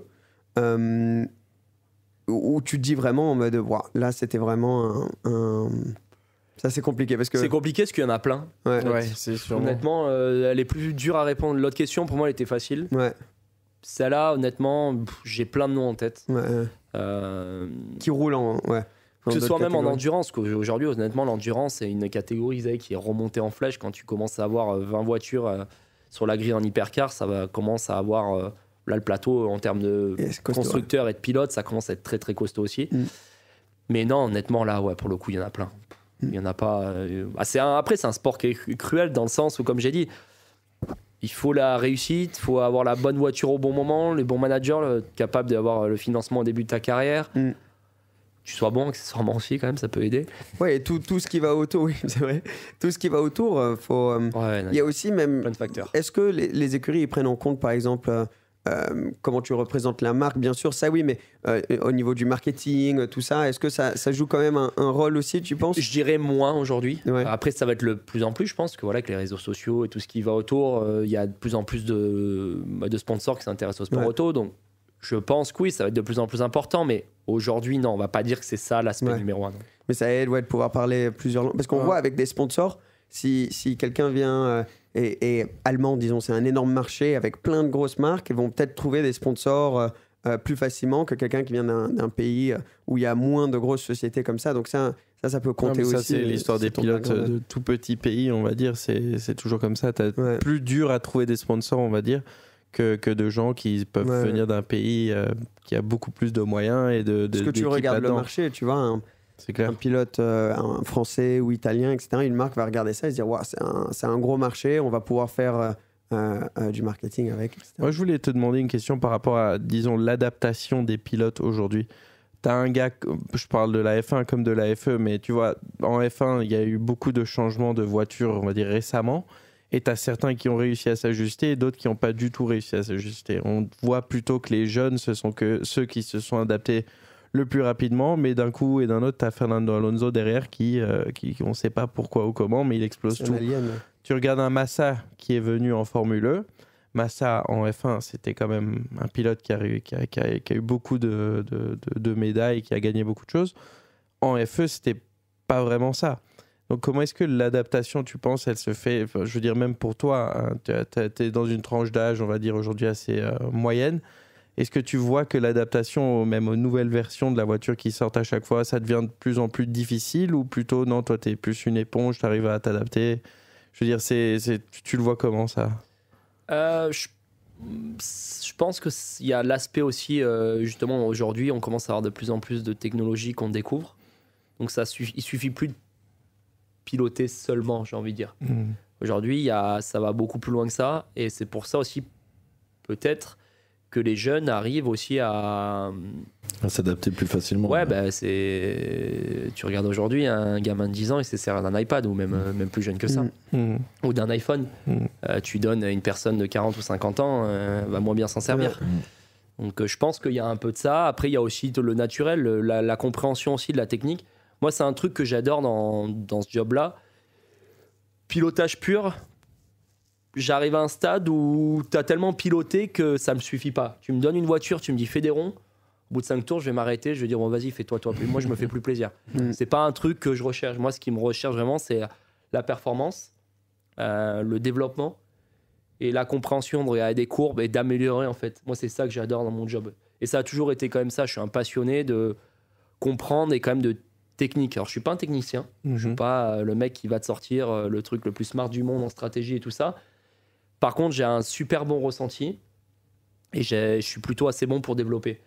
Et ça, c'est quelque chose clairement que j'adore et je pense que c'est clairement un point fort pour mon job. Et il y a quelques années, je pense que c'était moins un facteur qui était important. C'était en numéro 1 vraiment le facteur pilotage. Et je pense que ça, c'est avec toutes les évolutions qu'il y a aujourd'hui, tu vois de la Formule I, si tu comprends pas ce qui se passe, tu peux aller potentiellement vite sur un tour, mais tu feras pas la course, tu n'y arriveras pas, et un coup sur deux, tu seras de toute façon dans le mur. Et tout ça, je pense que ça fait partie un peu de la réponse à la question. Et aussi après, Fernando, c'est sûr que le mec, c'est un mec, je pense, qui a toujours aussi faim que quand il avait 20 ans. Ça fait clairement la différence. Et puis après, on parlait de génie tout à l'heure. Voilà, Fernando, de ce qu'il avait fait dans le passé, c'est sûr qu'il fait partie des pilotes de l'histoire de la Formule 1 comme Lewis. Ces mecs-là, ils ont eu un truc en plus que d'autres pilotes n'auront jamais. Donc, je pense que Lewis, tu peux le laisser à 42 ans, il sera toujours là. Hein. S'il a envie d'aller jusqu'à 42 ans, il sera toujours performant. Et un mec comme Fernando, il me prouve aussi que l'âge, c'est pas non plus un frein à des moments. Après, ça veut pas dire que tout le monde est capable de faire aussi ce qu'ils font. Parce que je pense que il y a aussi ces mecs-là sont assez à part. Après, le fait là où je pense qu'il faut faire gaffe aussi, c'est comme on parlait d'expérience tout à l'heure. Faut pas non plus se tromper où Max a 17 ans, Charles qui est arrivé très tôt, Norris qui est arrivé très tôt, ou même en Formule I.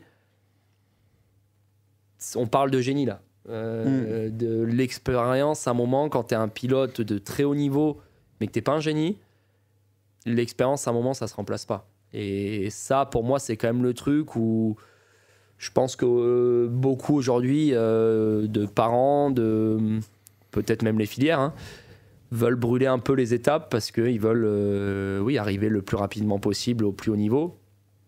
Je pense qu'il faut faire gaffe. C'est pas non plus la meilleure des solutions dans le sens où... tu peux le brûler trop tôt, tu as ton opportunité et t'es pas en... c'est ça, et puis après, tu peux vite aussi tomber, le rêve, il peut vite aussi retomber, et quand t'as pas l'expérience aussi de rebondir, moi, j'ai toujours des moments, il y a eu des moments où c'était très compliqué, tu galères, mais j'ai toujours eu la force mentalement de me relever, de trouver les solutions pour du moins pas être hors du market et dire là c'est terminé. J'ai toujours, même si des fois ça a été, mais j'ai toujours trouvé le moyen et gardé la motivation, ou de aussi ça je le prends comme une intelligence de m'adapter ou de changer des choses où il me manquait un petit peu pour justement être meilleur, ou m'adapter aussi au monde actuel. Comme je dis tout à l'heure, me vendre, c'est pas mon fort.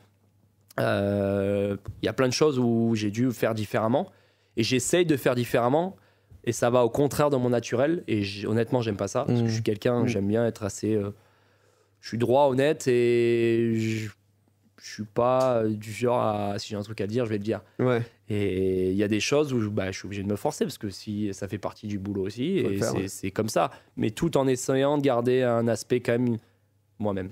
J'aime pas être fake. Ça, t'as bien raison, je pense que c'est la meilleure manière d'être. Hein.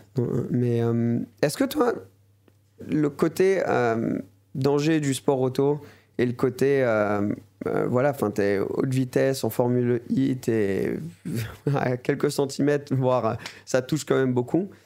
Est-ce que c'est quelque chose auquel tu penses, auquel tu as pensé, ou en tant que, comme tu as grandi en faisant ça, t'as tellement l'habitude? Moi, je pense pas. Il voulait être pilote de rallye, donc oui, c'est vrai pire. Que... Donc, normalement, il n'y a pas de pire.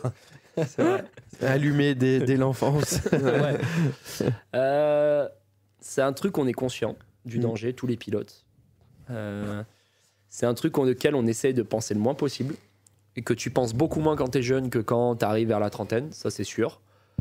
Mais c'est pas un frein. 24 heures du Mans, par exemple, tu roules à 3,40 au milieu des lignes droites, de nuit, il peut pleuvoir.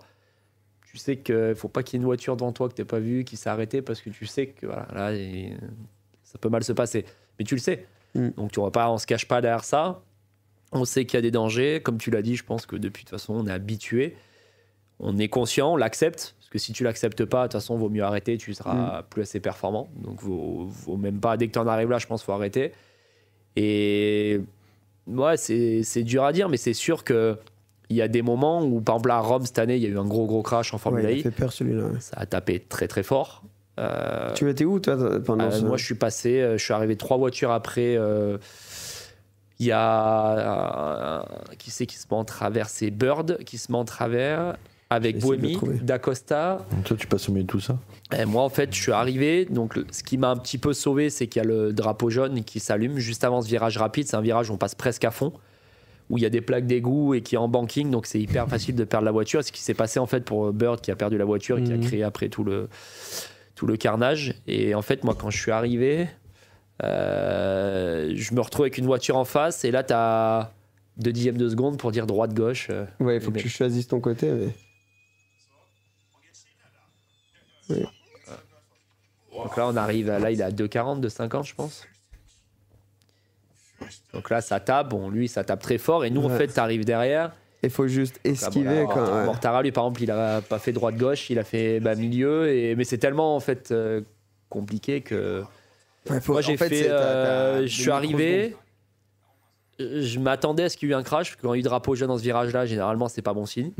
Donc tu sais, mais t'es en course, donc tu lèves, mais même en levant t'arrives encore moins à 200, donc et là tu sors du virage, t'es en aveugle, t'as une voiture devant toi, c'est ou droite ou gauche, parce qu'il était en fait en plein milieu, mais quand même pas mal décalé à gauche, et à droite il y a je crois Stoffel devant moi qui part, qui le touche. Au début en fait t'as souvent le truc à pas faire, c'est de se faire attirer par la voiture devant toi. Même quand il y a un mec qui tire tout droit, faut justement se forcer à détourner ton regard. Parce que là, en fait, tu te fais aspirer sinon. Et je tourne les yeux à gauche. Et là, en voyant à gauche, je vois qu'il y a un passage entre le mur et la voiture. Et je sais pas, instinctivement, j'ai fait gauche. Et plus je me rapprochais, plus je me suis dit, ça passe pas. Et j'ai dit, je vais taper. Donc, le premier truc à faire, c'est enlever les mains pour éviter de péter les poignets ou autre. Je me suis collé au mur. En fait, j'ai gardé le volant jusqu'au dernier moment pour me coller au mur, pour me décaler le plus. J'ai dit, au pire, je me racle au mur et ce sera toujours mieux que de prendre la voiture. J'ai enlevé les mains et en fait, c'est passé au millimètre. J'ai rien tapé. J'ai récupéré le volant une fois que j'ai tout passé et je suis passé. J'ai rien cassé. T'es passé sans les mains. Ouais, l'onboard, elle doit être sympa. En fait, tu regardes après dans les images, t'as Verne qui passe avant moi qui fait la même, qui touche un peu, je crois. Et t'as moi et la Nissan qui passe pareil à gauche et tu vois que je suis collé au mur et en fait tu regardes ma voiture quand je suis rentré au stand parce que du coup il y a eu le drapeau rouge, j'ai tout le côté de la voiture et j'ai embarqué la banderole et tout parce que j'étais collé au mur, encastré dans le mur, mais juste ce qu'il fallait pour pas non plus endommager la voiture et pas non plus me prendre l'autre voiture. Donc là-dedans il y a pas, non mais là-dedans c'est des réflexes honnêtement. Mais c'est des trucs, tiens, t'as vraiment parlé de paddle quand justement il y a des réflexes comme ça que j'ai au paddle que j'arrive pas à enlever. Genre, quand la balle elle arrive, souvent, il faut la laisser passer pour jouer avec la vitre. C'est tellement instinctif d'avoir la réactivité que ça, c'est des trucs au paddle que j'arrive pas à enlever. Parce que tu les expliques pas en fait, c'est ton corps qui gère à ce moment-là. Genre. Mais t'as pas le temps de réfléchir. J'ai eu un coup hier, pareil, le mec qui me tire dessus, mais une rafale, et j'ai mis un truc. Tu sais qu'il faut pas, mais tu t'as même pas le temps. En fait. Le temps que ton corps il réagit, l'esprit est déjà en retard en fait. Le mec m'a félicité, mais je sais pas rien fait quoi. C'est pas moi, c'est la qui a fait quoi. Moi j'avais eu un moment en Formule. C'était une Formule 4, je roulais, et j'ai eu la chance de rouler dans une Formule 1 pour faire 3 tours. Et avant, ils te font monter dans. C'était une Formule Renault. 4. Ouais, non, c'était une Formule Renault. Formule Renault, c'est Formule 4. Similaire. Enfin, et tu sais qu'en gros, tu passes là-dedans pour qu'ils voient si. Donc, du coup, si tu tapes, c'est pas bon signe, quoi. Tu vas pas rentrer dans la F1. Donc, je roule et je suis une voiture devant moi. On était un peu plus rapide que les autres et donc on arrive à une voiture plus lente. Le gars devant moi, il va pour passer et on levait la main pour dire c'est bon, tu peux passer, tu vois. Donc, le gars, il lève la main. J'attends, est-ce qu'il m'a vu? Mais en fait, il avait vu qu'une voiture. Ah, ouais. Donc moi, je viens pour le passer. Il se remet au milieu. Quand il reprend le gaz, tête à queue. Mais juste devant moi. Et exactement comme tu as dit, là, j'étais en mode, bon, je vais à gauche ou à droite, là. Moi, je n'avais pas la notion de la voiture, elle va reculer. Donc je vais pour aller à droite. Je bloque. Donc en fait, je fais rien. Et instinctivement, je pense qu'à le refaire, je ne l'aurais pas refait. Je relâche le frein parce que c'est la seule chose que tu peux faire pour reprendre un peu le grip. Et je suis passé, on a vu à ça, quoi, du gars devant moi. Et c'est limite comme, c'est flou. Non, toi, tu t'en souviens très bien, ça a dû t'arriver plein de fois des situations comme ça. Mais pour moi, quand j'y repense, j'ai dû regarder les on-board plusieurs fois pour réaliser, en fait, mais qu'est-ce que j'ai fait? C'était flou le moment. Et c'est genre ton instinct de... Pour nous, c'est horrible parce que c'est long, justement, en fait. Ah ouais? Les moments comme ça, t'as l'impression que ça avait quand même quand t'as un crash, ça se passe à la fois vite ou t'as pas le temps. Mais par contre, tu vois tout en slow motion, en fait. Ouais. C'est quand, par exemple, à Rome, il y a Mitch et Cassidy qui s'accrochent, ça se passe juste devant moi. Mais l'image, je l'ai encore en tête. Je le vois, en fait, Mitch qui bloque les roues, je le vois décoller. Et cette action-là, j'ai l'impression qu'elle a duré 4 secondes, alors que ça se passe en, je sais même pas une seconde. Et est-ce que ça, comme c'était pote, est-ce que dans la voiture, toi, en fait, tu penses pas du tout au championnat, etc. Mais eux, ils étaient en train de se battre pour le championnat, là. Et tu t'es dit, oh non, merde, les gars. Ou tu penses pas du tout, tu es dans ta course et tu réalises après. Ça m'a embêté sur le moment parce que je savais que là, c'était un moment crucial pour Mitch, pour le championnat. Et Mitch est un de mes meilleurs potes. Après, c'était une super opportunité pour moi pour jouer le podium. À partir de ce moment-là, j'ai dit là, il y a deux powertrain Jaguar en moins. Clairement, là, j'ai une opportunité. Là, à ce moment-là, je pensais gagner la course. J'ai dit là, j'ai une opportunité de gagner la course ou au minimum de faire un podium. Je savais que là, j'avais une chance. Ouais, t'es passé comme ça, quoi. Ciao les gars. Là, tu as des mecs, parce que là, sinon, honnêtement, je pense pas que je fais podium ce journée-là. On n'a pas. J'aurais fait peut-être 4 qui aurait été un résultat magnifique déjà pour nous. Hein. Ouais. Mais là, clairement, à ce moment-là, ça m'a redonné encore plus un coup de boost pour dire là, il y a un coup à jouer. Donc ça m'a emmerdé sur le moment parce que je savais qu'elle jouait le championnat. Mais c'était une super opportunité pour moi. Et surtout, tu finis, t'avais touché, t'avais l'aileron qui raclait. On y était avec ma copine à Rome. Et je me rappelle, elle était... Mais regarde-le, lui, il a l'aileron par terre. Et t'as fini sur le podium. Bah voilà, on parlait, tu vois, des fois de réussite, de planète, tout ce que tu veux. Bah là, je l'endommage le premier coup avec Mitch au bout de 3 tours. Quand il remet les gaz, qu'il me double, il me tape dedans, ça me l'endommage. Le truc, il était déjà comme ça, mais ça allait. Et après, j'ai voulu, un moment, j'étais tellement confiant, j'ai voulu passer en tête en doublant mon coéquipier Dennis. Et j'ai fait un move qui était trop tard. Et lui, il voit que je veux y aller, il referme un peu aussi, mais c'était, bon, là, sur le coup, c'est ma faute. Du coup, je le touche. Et là, vu qu'il était déjà endommagé, ça l'a complètement mis par terre et il raclait. Et là, en fait, à tout moment, le truc, il tombe, je finis pas la course, ou il se bloque dessous, je finis dans un mur. Et voilà, j'ai fait toute la course, le truc qui racle par terre, ça a tenu. Alors que je peux refaire la même le lendemain s'il faut le truc. Donc là, voilà, et puis là, c'est la première course aussi que mon père vient en Formule I. Par exemple, Rome, il était jamais venu sur une course de Formule I. Voilà, il y a des fois, il y a des choses quand tout veut bien se mettre. C'est pour ça, quand je parle de réussite, moi, j'y crois vraiment à tout ça. Ça m'est arrivé combien de fois dans ma carrière où, honnêtement, il y a des fois, il y a des périodes, tu fais tout bien, tu pilotes bien tout, ça veut pas payer. Tu te prends le mec en qualif, à ce moment-là, c'est toujours toi qui te le prends. Tu te prends. Enfin, il y a une panne à ce moment-là où tu fais bien. Il y a vraiment toujours un truc. il y a une spirale en fait négative et c'est dur d'en sortir. Et il y a des fois où ça se met bien. Voilà. Moi, dans ces cas-là, des fois, j'en ai. Et je me dis, bon, de toute façon, c'est la période. Ah, Tu laisses mais couler. Et ouais, mais c'est dur à faire quand tu vois les fais le courses moins de conneries. Parce que vous qui vivez à défilent. 300 la média kilomètres, aussi. ouais. Puis c'est ton job, puis t'as les médias, puis c'est ton job. Ouais. Quoi. Parce que bon, à un moment, l'équipe, même s'ils voient ce qui se passe, tu peux pas te permettre de sous-performer en fait. C'est comme. Je prends Ouais, souvent le c'est foot toujours, en exemple, parce que tout le monde connaît le foot. Mm.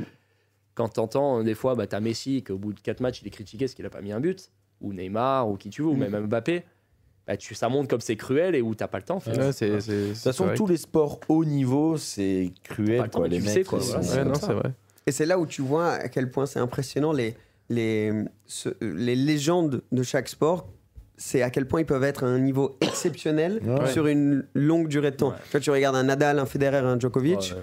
ce qu'ils ont fait en sport auto, un Hamilton, un Alonso, comme tu as dit, ce que Verstappen est en train de faire, c'est cette qualité sur la durée qui rend une personne légendaire et c'est fou. Et surtout, comme tu en as parlé un peu, mais les médias, c'est quelque chose que quand tu arrives à ce niveau de sport, n'importe quel sport, et comme tu es maintenant en sport auto, on t'apprend pas trop comment gérer ça et comment réagir. Parce que des fois, j'imagine, on peut lancer des trucs dans les médias qui te jouent un peu dans la tête ou quelqu'un commence à dire quelque chose. Est-ce que toi, c'est quelque chose qui t'affecte ou pas du tout? C'est l'habitude, non? Ouais, au final, t'es habitué. Puis, de toute façon, dans les médias, il y a des choses qui sont vraies, il y a des choses qui sont fausses, il y a des choses qui sont tournées différemment. Ça fait partie du jeu, tu le sais, non? Là où quand ça se passe mal, de toute façon, c'est plus quand t'es chez toi, que tu reviens, ça affecte ta vie de tous les jours, en fait. C'est ça qui est le plus dur pour nous, ou pour un sportif en général. C'est que t'as pas besoin des médias, en fait. Tu sais quand tu performes bien ou pas bien. Ouais. Ou quand t'es pas à 100% et qu'il y a quelque chose qui va pas, ça impacte ta vie de tous les jours. Et c'est surtout ça qui est le plus dur à gérer, je veux dire. C'est qu'il faut continuer à s'entraîner, il faut continuer à tout faire à 100%. Mais voilà, quand tout se passe bien, honnêtement, tu vas boire un café, tu vas déjeuner, tu vas au sport, tout est plus tranquille. T'es forcément un peu moins de bonne humeur quand t'as une période de 2-3 courses, ça se passe pas bien. Tu rentres, tu meurs à moins avec le smile, ouais, ça c'est sûr. Et t'as l'appréhension de la prochaine course aussi. Parce que si tu t'es dit 3 dernières, c'est mal passé, peut-être la 4e, allez, il faut que je fasse mieux. Mais il y a quand même ce truc, j'ai quand même. Ouais, puis t'as un esprit aussi confiance. Voilà. Après un moment, tu te poses beaucoup moins de questions et quand tout se passe bien, que t'es sur des bonnes séries, tu déroules. Quand ça se passe moins bien, comme tout, c'est là que tu commences à un peu plus réfléchir et que tu te fais aussi un peu moins plaisir. Parce que le plaisir, il vient quand tu performes, il ne faut pas se le cacher. Après, moi, ce que j'ai adoré aussi avec Venturi ou même avec Nissan, c'est des challenges où tu es vraiment challenger. C'est que tu pars du début, tu sais que tu ne gagneras pas sur l'année, mais tu sais que tu as des coups à jouer et que tu peux progresser. Ça, j'adore.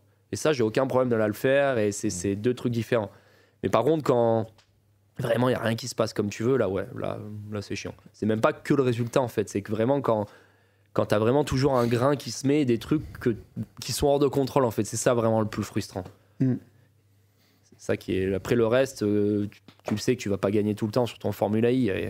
Tous les week-ends, tu vas arriver, c'est impossible de prédire qui va gagner. C'est ça qui est même au milieu de la course, je sais toujours pas qui va gagner. Même en milieu de course, tu sais pas qui va finir devant. Honnêtement, le mec qui est premier peut finir 8ème. Mais bon, c'est ce qui fait aussi la beauté de la Formule 1. Mais c'est pour ça que c'est excitant aujourd'hui. Comparé un peu à la F1, on peut dire que oui, là au moins on sait, comme tu dis, qu'on sait jamais qui vraiment va gagner la course. On sait que t'as certaines voitures qui vont performer un peu mieux que d'autres en général, mais tu sais pas dire qu'un tel ou un tel va gagner automatiquement. Il y a une équipe ou deux, tu dirais, qui sont un peu en dessous, donc eux, tu sais que c'est compliqué pour eux. Enfin, tu miserais pas sur eux, mais après, sinon, honnêtement, là, tu me demandes qui va gagner cette année, là. Ouais, c'est aucune ça. idée. Alors que la F1, moi perso, je sais que j'ai lâché. J'ai regardé la moitié de la saison et après c'est bon, je savais que. Il y a encore cette année, j'ai trouvé ça quand même plutôt bien dans le sens c'est McLaren qui sont revenus, le Ferrari à la fin qui revient, mais après c'est sûr, après on savait qu'il allait gagner le championnat. C'est tout à l'heure de Max le aussi, 2, le 3, le 4, mais c'est vrai que moi j'ai complètement un autre niveau. Après Max il domine tellement aussi, parce qu'honnêtement, oui il y a la voiture, mais quand tu domines comme il domine lui, le mec c'est ça qui est. Alors c'est vrai que pour la F1 ça casse un peu le truc, mais le mec c'est là qu'il faut réaliser en fait. qu'il réalise, c'est super impressionnant. C'est c'est la régularité. Je revoyais les chiffres. Je crois hier sur Canal, il y avait un documentaire là, sur l'année. Il a gagné. J'avais même pas réalisé que c'était autant que ça. Il a gagné 19 courses sur 21. Oui, il a gagné toutes les courses à part 2. Et même quand il partait deuxième ou troisième, il arrivait premier, c'est ça. Même quand il est parti 10e, il a gagné. Non, mais surtout que 19 sur 21, on parle de Formule 1, même sur la PlayStation, tu dis, tu n'arrives pas à le faire. Si toi, tu joues. Mais tu sais, quand des fois, tu t'emmerdes un peu parce que c'est trop facile sur la PlayStation et tu dis, il faut avoir un petit challenge. Je lui posais la question justement la dernière fois. J'ai mis des fois, quand tu es avec 30 secondes d'avance, il dit, non, après, c'est pour ça aussi qu'il y a des fois, la radio, un peu, il s'amuse avec son ingénieur. C'est justement pour garder cette motivation, ce truc, le meilleur tour en course. Parce que c'est ça qui le garde motivé, en fait. D'avoir cette challenge. Voilà, il faut qu'il y ait de la communication à la radio, parce que oui, sinon, honnêtement, faire 30 tours tout seul, c'est pas drôle. Est-ce que tu penses qu'un gars comme Max, bon, toi qui le côtoie un peu, il est set pour rester en F1 longtemps, ou tu penses c'est un gars qui veut, parce qu'on entend parler que oui, il veut se faire des challenges, il veut aller en endurance et faire des choses comme ça. Tu crois que c'est éventuellement ce qu'il ferait? Alors honnêtement, je lui ai jamais posé la question. Donc là, ce que je veux dire, c'est un avis personnel. Ouais. Je pense honnêtement que les records, il s'en fout un peu. C'est vrai quand il le dit, et puis il le dit lui-même, hein, c'est pas son objectif. Je pense qu'il a vraiment d'autres objectifs et d'autres envies dans d'autres catégories, que ce soit 24 du Mans, que ça peut être du GT, ça peut être même du rallye. Je pense que son père fait du rallye et il se régale. Est-ce qu'il va rester en Formule 1 jusqu'à 40 ans? Je pense pas. Je pense honnêtement qu'à la fin de son contrat avec Red Bull, il va se demander des questions. Quoi. Je pense vraiment qu'il va. Je sais pas s'il va continuer ou pas en Formule 1. Ou s'il continue, peut-être qu'il va se dire je vais dans une autre équipe pour avoir un nouveau challenge. Mais personnellement, je pense qu'il aura besoin d'un nouveau challenge et qu'il court pas après le record, ça c'est sûr. Après, est-ce qu'il va continuer ou pas la F1? Je pense que même lui aujourd'hui, il le sait pas. Alors que je pense que tu demandais à Fernando, oui, le mec, lui, c'était assez clair. Mais Max, vraiment, lui, les records, honnêtement, je pense que oui, le fait de gagner toutes les courses, c'était un objectif, mais pas pour être dans l'histoire. Non, c'était pour juste lui, parce que voilà, c'est 21 challenge. Voilà, c'est un challenge personnel. Quand tu vois que le mec, il passe tous les week-ends presque à jouer au simulateur sur des courses, il fait des courses, il est purement passionné en fait. C'est un purement passionné, mais il court pas après les records. Il est top 5 dans le monde sur iRacing ou un truc comme ça. Et tout ça, c'est vraiment de la passion. Même la F1, c'est de la passion en fait. Il le voit pas lui, comme il te le dit, hein, quand il a dit après son premier titre, j'en ai 1 ou 4 ou 5. Ouais, j'en voulais être champion du monde et voilà. Tout le reste, ça il te le dit, c'est que du bonus. Ouais. Et son contrat avec Red Bull, c'est jusqu'à quand? Je crois que c'est 27, 28, c'était très long. 28, je crois 28. Peut-être 28. Je crois 28. Il y a moyen. Je crois que c'est 28. Donc écoute, c'est ça à lui, de toute façon, lui il pourra faire ce qu'il veut. Hein. Je pense que s'il a envie d'aller là où il veut et de faire ce qu'il veut, il fera ce qu'il veut. Il va aller faire de la Fun Cup. Ça va être sympa. Il est capable, hein, c'est un mec, après c'est un bon vivant. Bien sûr. Comme je dis, il est passionné, tu lui dis demain, on va faire une course de caisse à savon, il va rigoler. Hein. Non, pour ça, c'est un mec, il est quand même assez différent de ce que tu vois à la télé. Ouais, pour le mariage de Nelsinho là au Brésil, ils étaient tous à Brasilia, ils sont tous allés faire du kart là-bas ensemble. J'allais te demander si tu fais encore du kart. Beaucoup moins. Okay. Beaucoup moins, dans le sens où mon père n'a plus l'équipe de karting et quand j'en faisais, c'était avec lui, du coup, il avait des kartings, donc c'est plus facile à faire. Et beaucoup moins. Là, surtout cette année, j'aurais pas eu trop le temps d'en faire. Ouais, là 2024, c'est chargé là. Et puis j'aime bien en faire, comme je disais tout à l'heure, si je vais piloter, par exemple avec Stoffel, c'était l'an dernier, on y allait à deux, on roulait dans le même karting, au moins il y avait un chrono, on essayait de se battre, ou alors on y allait avec Charles à plusieurs. Ouais. On se faisait des petites courses sans prendre de risques, mais ça, c'est les trucs que j'aime faire. Après, aller faire du kart pour rouler tout seul, non, je me fais plus trop plaisir. Pas drôle. Je vais plus me plaisir à faire une course de kart de loc avec mes potes que tu me donnes un KZ tout seul. Ouais, je vais m'amuser, mais 1 ou 2 heures. Ouais. Mais après c'est où tu me dis, on fait du développement sur le kart, ou on prépare une course pour dire, allez, je fais une course pour m'amuser, ou non. Ouais. Voilà. Je l'ai amené, lui.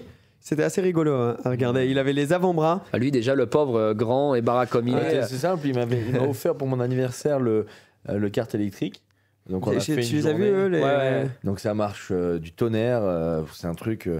Et sauf que je m'étais trompé sur le poids ou je sais pas quoi. Ils m'avaient pas demandé mon poids.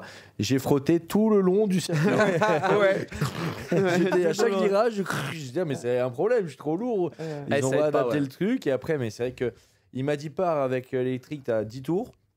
J'en fais 7, mais j'arrive pas. J'ai plus les. On ne bras, réalise pas à je- quel point c'est. Ah, C'est physiquement, c'est vraiment dur, physique. Ah ouais, quoi. c'est clair. Alors, Au début, je lui dis, on fait. Vois après la demi-journée si tu veux faire toute la journée, tu vois.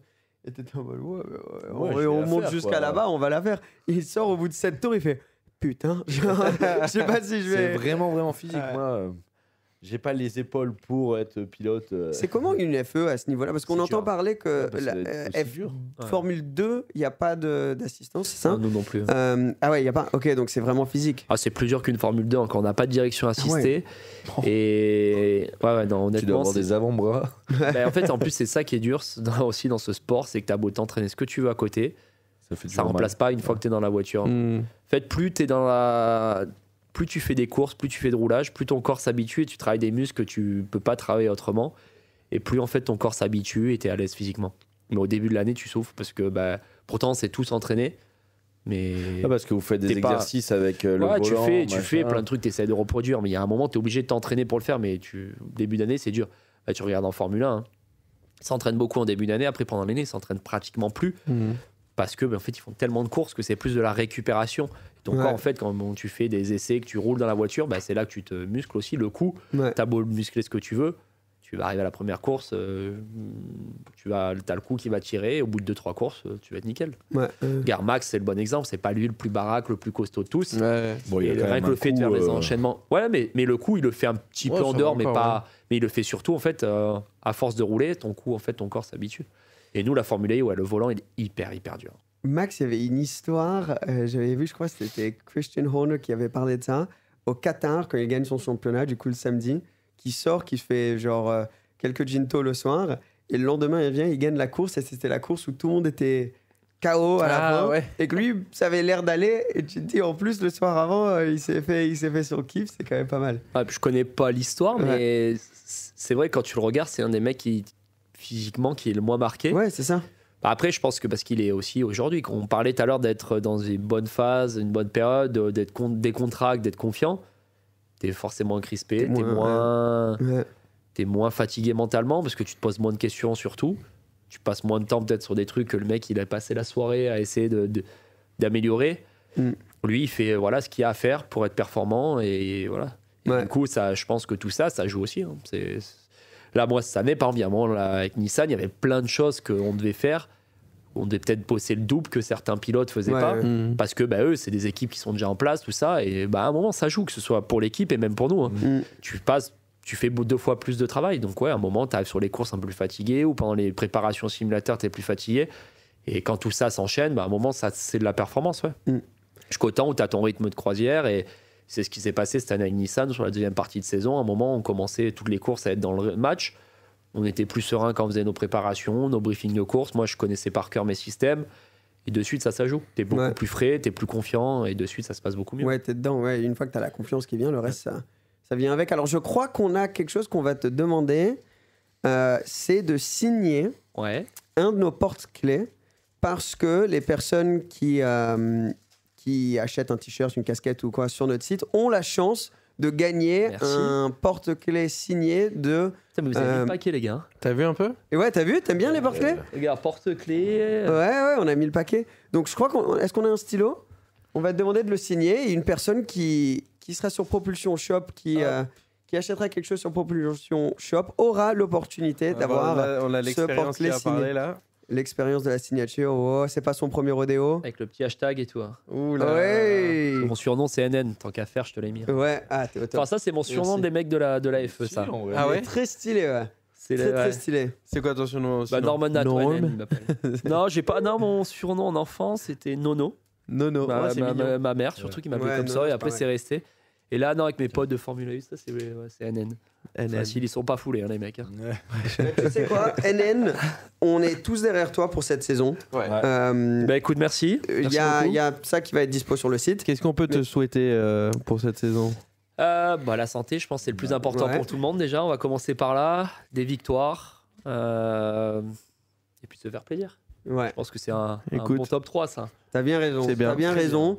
Merci énormément de prendre le temps de Avec discuter. plaisir, les gars. Tu reviens quand tu veux. Franchement, un plaisir de t'avoir sur Propulsion. On va mettre les liens pour te suivre sur Instagram, surtout. Cool. pour que tout le monde puisse. Et surtout, il y aura la course à Monaco en avril, c'est ça? Ouais. Donc, on a un pilote français qui sera là sur place. Donc, venez soutenir Norman sur place. Ça serait vraiment sympa. Nous, on va tous y être. Ouais, bien sûr. Et voilà, abonnez-vous si vous ne l'êtes pas encore à Propulsion Podcast. On est sur Instagram, sur TikTok, sur Facebook, sur YouTube, sur Deezer, sur Spotify, sur Apple Podcast, mais on n'est pas sur iTunes. Voilà, petite tradition Putain, ici. on est de retour. On l'avait pas fait, c'est la première fait un fois de moment. saison 3 qu'on le fait, lui. Il est ému, Yeah, il est trop content. Allez, let's go. Ok, let's go. La famille, merci comme toujours pour votre soutien. On va aussi mettre tous les liens pour la Formule 1 en dessous pour que vous puissiez suivre la saison. Saison 10 s'annonce vraiment croustillante. Donc, il a sorti le gros jeu. Bon, merci Norman encore. Merci. À la prochaine tout le monde. Ciao, ciao. Ciao, ciao.